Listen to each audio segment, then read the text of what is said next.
Assalamualaikum warahmatullahi wabarakatuh. Pada video kali ini kita akan membahas standarisasi jaringan komputer. Oke, untuk pertama kita harus mengetahui apa itu jaringan. Jaringan komputer adalah kumpulan komputer yang terhubung untuk berbagai sumber daya seperti data, perangkat keras, dan internet. Yang kedua, mengapa standarisasi ini diperlukan?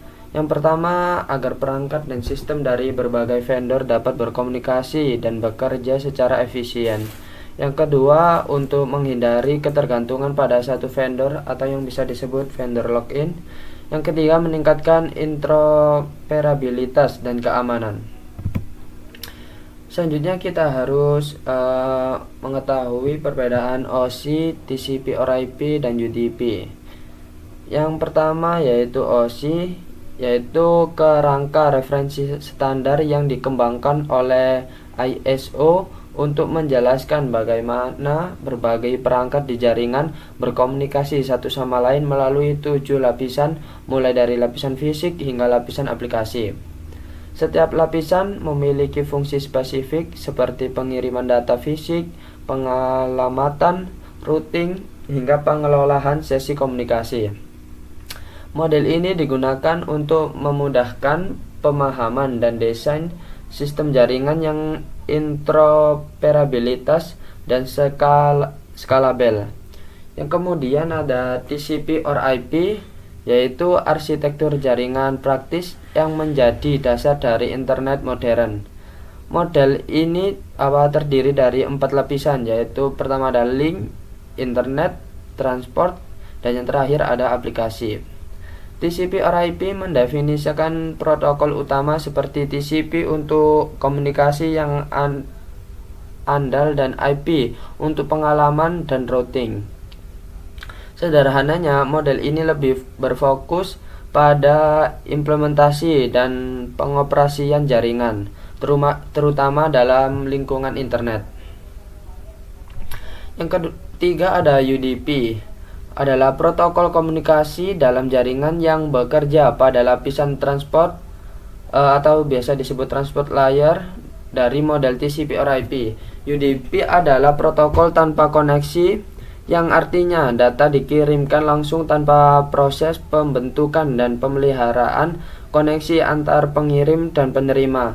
UDP tidak menyediakan mekanisme untuk memastikan pengiriman yang andal, sehingga tidak ada jaminan bahwa data akan sampai dengan utuh atau urutan yang benar.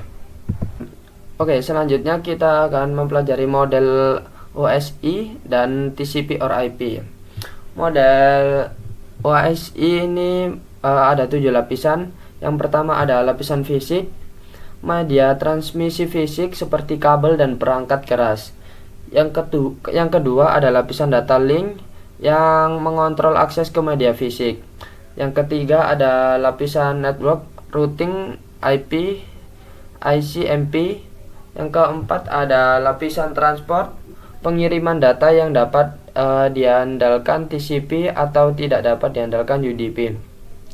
Yang kelima ada lapisan session, presentation, dan application yang mengatur sesi pengodaan dan antarmuka aplikasi. Kemudian di model TCP/IP ada 4 lapisan, yaitu yang pertama ada link layer, internet layer, transport layer, dan application layer. Oke, kita akan mempelajari TCP versus UDP. TCP yaitu di sini ada connection oriented, sedangkan UDP menggunakan connectionless. Yang kedua ada TCP menggunakan reliable dan UDP menggunakan best effort.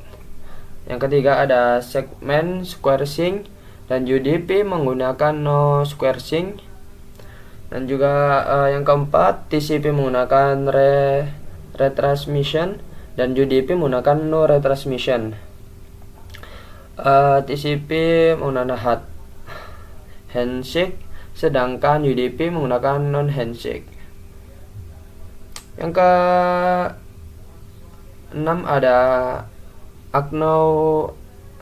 acknowledge, yang UDP menggunakan acknowledgement. Kemudian TCP menggunakan email, file sharing dan download, sedangkan UDP menggunakan voice streaming, video dan streaming.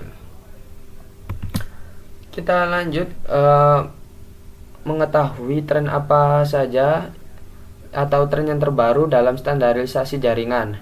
Yang pertama ada 5G dan Wi-Fi 6, teknologi jaringan nirkabel dengan standar baru yang memberikan kecepatan lebih tinggi dan latensi rendah. Kedua ada SDN atau yang bisa disebut software defined network, standar baru untuk mengelola jaringan secara terpusat dengan lebih fleksibel. Yang ketiga ada LOT atau Internet of Things, standarisasi yang mengatur bagaimana perangkat LOT dapat terhubung dan berkomunikasi dengan jaringan. Yang terakhir, penutup, standarisasi jaringan komputer memungkinkan dunia digital kita bekerja dengan lebih mulus dan efisien.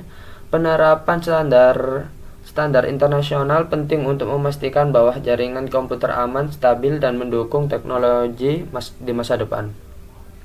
Mungkin sampai sini video saya kali ini. Terima kasih. Wassalamualaikum warahmatullahi wabarakatuh.